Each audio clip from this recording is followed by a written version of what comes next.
Fridge में 5 साल या 10 साल की वारंटी को कैसे क्लेम करते हैं।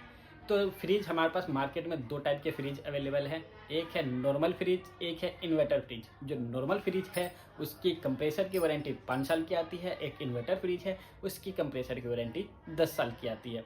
और अब आती है कि हम 5 साल वाले वारंटी को कैसे क्लेम कर सकते हैं या 10 साल की वारंटी को कैसे क्लेम कर सकते हैं। तो कोई भी दोनों फ्रिज में एक चीज़ समांतर है, इन दोनों की ना 2 टाइप की वारंटी आती है। एक होती है कंप्लीट वारंटी, एक होता है स्पेशल सिर्फ और सिर्फ कंप्रेसर की वारंटी। तो जो कंप्लीट वारंटी है दोनों फ्रिज की कंप्लीट वारंटी सिर्फ और सिर्फ 1 साल की होती है, और कंप्रेसर की वारंटी जो कि नॉर्मल है उसकी 5 साल और इन्वर्टर वाले की 10 साल की होती है। तो जो स्टार्टिंग पॉइंट में मान लिया आपके 1 साल के अंदर अंदर अगर आपके फ्रिज में कोई समस्या आ जाती है तो उसका कोई चार्ज नहीं लगता, उसको बोलते हैं कंप्लीट वारंटी। उसमें कंपनी आपसे 1 रुपया नहीं लेगी किसी सामान का, सिर्फ और सिर्फ किसी एक स्पेशल चार्ज होता है कंपनी का, जो कि हर कंपनी का अलग अलग होता है। 400, 600, 800 जो भी कंपनी का सर्विस चार्ज है सिर्फ और सिर्फ उतना ही लगेगा। उसके बाद आपसे 1 रुपया भी एक्स्ट्रा नहीं लिया जाएगा। वो होता है पहले ईयर की वारंटी के, ठीक है, उसको बोलते हैं कंप्लीट वारंटी। उसमें आपका पैसा नहीं लगता है सर्विस चार्ज के अलावा।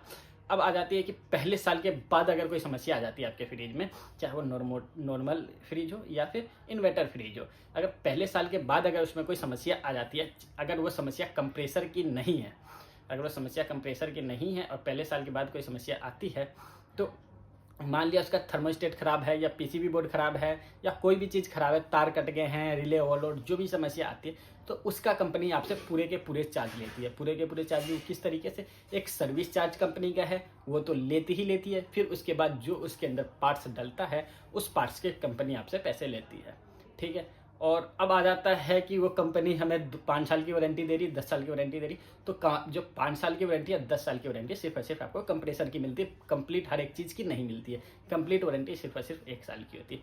अब मान लेते 5 साल के अंदर या 10 साल के अंदर आपके फ्रिज का कंप्रेसर खराब हो जाता है, तो क्या वो आपको फ्री में करके देगी? तो बिल्कुल भी नहीं, ऐसा बिल्कुल भी नहीं कि वो आपको फ्री में करके देगी, क्योंकि वारंटी सिर्फ और सिर्फ आपके कंप्रेसर की है।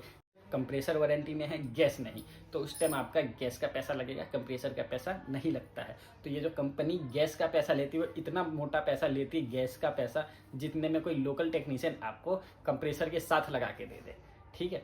तो इसमें भी एक शर्त होती है, कंपनी आपकी वारंटी कब क्लेम करती है। कंपनी आपकी वारंटी जब क्लेम करेगी जब आपने अंडर 5 ईयर्स या अंडर 10 ईयर्स आपने अपने रेफ्रिजरेटर को, फ्रिज को किसी लोकल टेक्नीशियन से रिपेयर नहीं करवाया है। अगर आपने किसी लोकल टेक्नीशियन से एक बार भी कुछ भी रिपेयर करवा लिया है तो उस सिचुएशन में कंपनी आपके 10 साल या 5 साल की जो वारंटी है उसको क्लेम नहीं करती है, उसको रिजेक्ट कर देती है। कंपनी जब भी आपकी वारंटी को क्लेम करती है जब आपने जितनी बार भी आपकी कोई फ्रिज में समस्या आ रही है, अगर उस समस्या को आप सिर्फ और सिर्फ कंपनी से रिपेयर करवाते हैं, तो आपने जहाँ किसी लोकल टेक्नीशियन से अपने फ्रिज को रिपेयर करा लिया, तो उस सिचुएशन में वारंटी आपकी क्लेम नहीं हो पाती।